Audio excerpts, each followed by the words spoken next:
آقای رئیسی، شما اگه با فساد مخالفی تو پرونده 12,000 میلیاردی که یه ورش اون قاضی بود که میلیاردها تخلف کرده بود و عزل شد، یه ورش اون همکار شما در اون جای محترم بود که الان فرار کرده، یه ورش اون مقام دولتی بود که الان تو ستاد شماست. چرا اگر واقعا با فساد شما مخالفی، چرا فساد روشن پرونده‌ای که شما ازش مطلع هستی چرا از اونها استفاده میکنید؟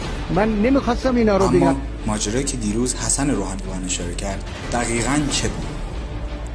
اطلاعات به دست آمده از ستاد رئیسی نشان می‌دهد فردی که دیروز حسن روحانی به او اشاره کرد رستم آقاخان نام دارد. وی که از نزدیکان دولت سابق محسوب می‌شود، پیش از پرونده 12,000 میلیاردی در سال 1386 نیز توسط ستاد مبارزه با قاچاق کالا و ارز مجرم شناخته شد و دارای پرونده قضایی است.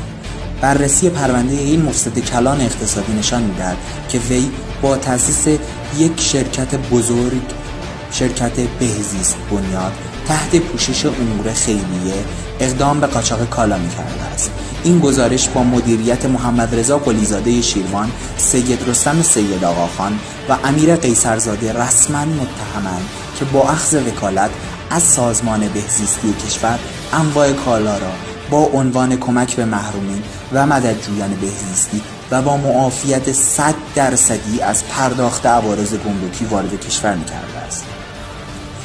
شرکت یاد شده در سال 1393 تصمیم به صادرات 15,000 تن ضایعات نفتی داشت که با احراز جرایم قبلی شرکت این محموله در گمرک جلفا توقیف شده و به دلیل مشکوک بودن به قاچاق سوخت در مراحل نمونه برداری است. وی از شرکای پنهان بابک زنجانی است که در پرونده فروش نفت کمتر نامی از او برده می شود و می توان به وی لقب مرد در سایه پرونده فساد نفتی در دوران محمود احمدی نژاد نام